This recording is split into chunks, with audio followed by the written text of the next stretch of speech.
Next question is from Kenny. Have you ever been tricked by a scam, be it phone, online, or by product advertisements?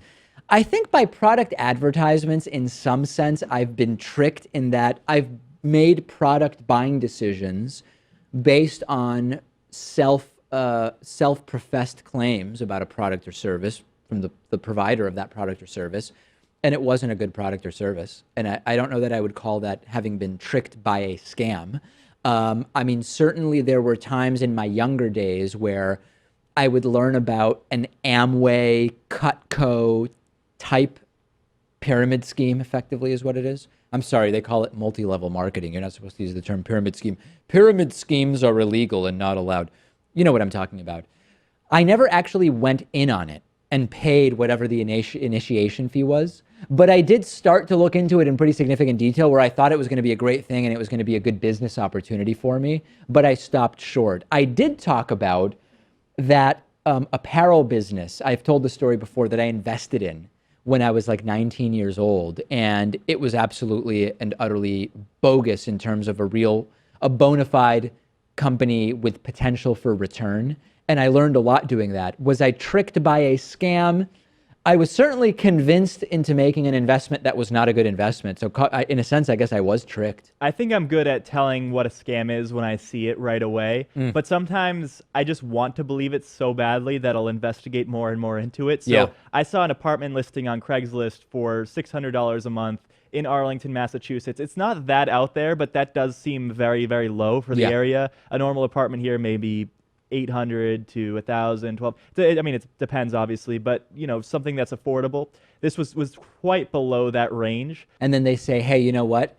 That apartment's not available, but I've got a different one I can show you. That's a common Craigslist apartment scam. Well, no, because I think they said that they lived in Texas. So I would be sending them the money, probably the first month's rent, the last month's rent, and the security deposit, and then I would get nothing in return. So it was a total scam. I mean, I was never going to send them money without, you know, checking everything out. But, you know, I wanted to believe it to a point where I even looked into it. That's why many scams are effective, because you're preying upon what will be clearly someone's desire to believe that it's true, either because something that would normally be unaffordable is being proposed to them as affordable, or because something, you know, it could be a product or whatever the case may be. And usually if it's too good to be true, it is. Yeah, but these people think, well, I'm actually kind of scamming them because they don't realize that they're missing out on a great opportunity here, or I'm you know, doing something smart from all of this. Right. Turns out it's just too good to be true. Yeah, and in my experience, if it even seems a little bit too good to be true, it almost always is. I've never fallen for like the IRS phone scams where they say, I'm from the IRS, you owe us money. I've never fallen for your computer has a virus, let us fix it for you, and then they take your computer files hostage and make you pay a ransom to release the money.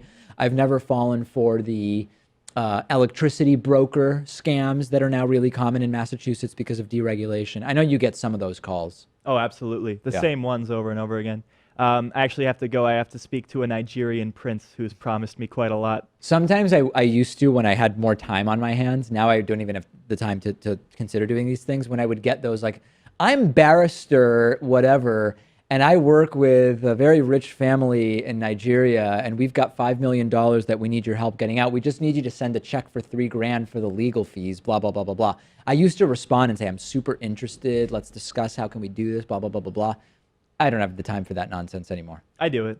You still do that? I mean, if there's a recording, I'll go ahead and try to get an actual person to speak with me. Right. This happened about a week ago. After they played the recording, I spoke with an actual person. Oh, you did? And they said, could I ask for your name, please? And I said, you could ask. And then they hung up. Oh, and that was it? That was it. For a while, I was having people call me, offering me a warranty on a car that I hadn't had for years. They kept calling me, and I said, I don't have the car. Take me off the list. I don't have the car. Take me off the list. Once I said, you know what? Fine. Let's just see what happens. I'm like, yes, that sounds interesting. Let's discuss. They said, oh, we've got a live one here. They transferred me to a senior account executive who started talking to me about the insurance and all these different things. And he said, okay, and blah, blah, blah, blah, blah. I kept the guy on the phone 10 or 15 minutes. And eventually, he moves on to the payment phase. And I go, great, yeah, let's pay for it. One question, does it matter that I haven't had this car for years? And he says, confused, well, yeah, you don't have the car? And I said, You guys have called me 10 or 12 times in the last few months, and every single time I tell you I do not own this car, and you tell me you won't call me again. Since you kept calling, I assumed I could get the warranty anyway, even though I don't have the car. Guy hung up, never heard from them since. That's what they deserve. I mean, I'm sure they're so excited once they finally get someone to go along with their scam. Yeah. And if you can waste their time for 10 minutes, You're they deserve saving it. a lot of people from getting called that day. That's true. Right? If they're calling someone every 20 seconds, 10 minutes could be saving a lot of people from getting a phone call that You're day. being a good Samaritan. Bonus show, got to be a member to get the bonus show, but it's great. It's bigly tremendous. That's what I've read on the internet from completely anonymous sources, which I'm fundamentally against, as is Trump, about the bonus show. DavidPakman.com/membership. Coupon code I voted 17.